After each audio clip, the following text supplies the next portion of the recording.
The sexist Hindu traditions. Someone sent me an article the other day on how superficial and shallow Valentine's Day is, and I wondered if they have ever taken a look at our own culture, the kind of regressive traditions that are followed in the name of showing love. Most of the Hindu traditions and rituals are gender biased, sexist, and scream out patriarchy in your face. For example, Karwa Chauth, when women fast for the whole day for the long life of their husband. The belief that fasting for someone gives them a long life is in itself beyond illogical. But if you think that it is a symbol of love, then it should be for both men and women. And by the way, I do intermittent fasting every now and then. And one reason I have lost oodles of weight is because of fasting. So if you want your husband to have good health, then you know who should be fasting. There are endless examples of sexist traditions. Vatapurnima, Bhaubiz, Raksha Bandhan, Padwa, Munja, Haldi Kunku, feet washing, Mangalsutra, dowry. The entire gamut of rites, rituals, and religious ceremonies are presided over by male priests. Sons cremate their parents, it's never the daughters. Don't you see the pattern? I often make a mistake that something that is obvious to me is just as obvious to everyone else. Apparently, it is not. After all, we are still a society that follows a tradition called Kanyadaan in weddings. Daan means charity, donation, so it essentially means donating one's daughter. Who do you think you guys are to donate your daughters? She isn't a thing or piece of land or cattle to offer to someone else. And who is this person to receive her? We are human beings and not your commodity to be passed around. Long ago, when the ritual was formed, was Kanyadaan a mere formality or was the ownership of women a fact of life? We don't know. What we know for a fact is that the concept of Kanyadaan exists even to this day. It remains not only symbolic of the ownership exercised over women by the male members of her family, but also translates to practical life. Women are treated with authority by their husband's family. Many married women are still required to take permission, even to step out. Kanyadaan ritual needs to be banned.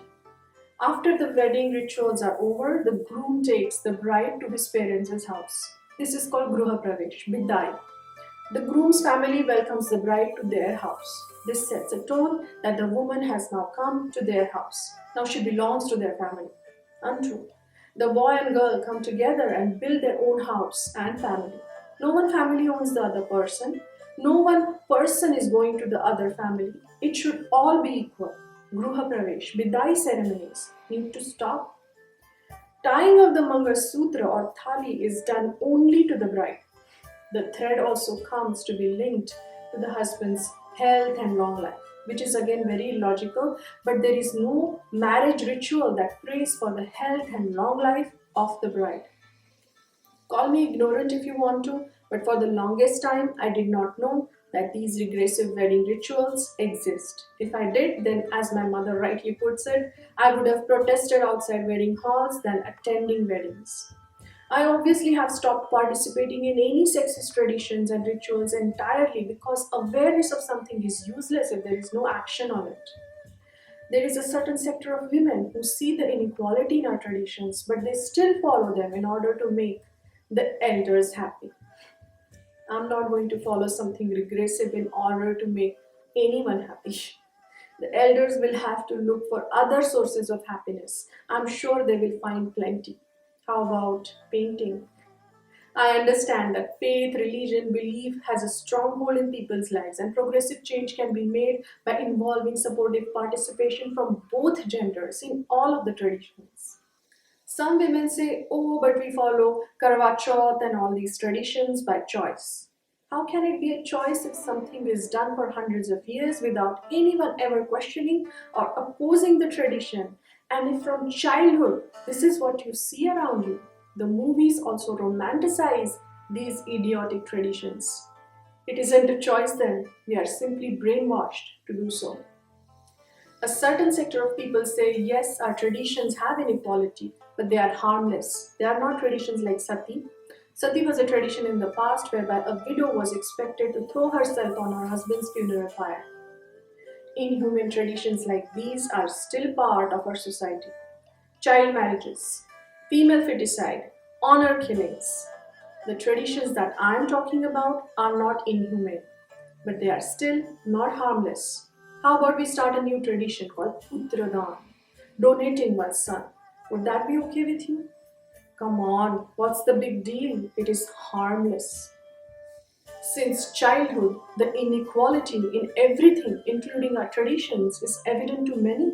I didn't need to be all grown up, educated, or well read to see the disparity or to feel inferior. Even a child sees and understands it. Though her soul requires seeing, the culture around her requires sightlessness. Though her soul wishes to speak its truth, she is pressured to be silent. The pressure is to be adequate in whatever manner the so called authority, the culture, or traditions define it. Don't you think that we are a more intelligent species than the people who started traditions, formed religions, and wrote the scriptures thousands of years ago? All I can say is when you follow a ritual, a tradition, or a myth, you are also participating in the message that it conveys. And I feel we need to change and evolve our traditions with the changing world. And we all need to be the change that we want to see in society. We all need to be a catalyst. And change happens with a choice.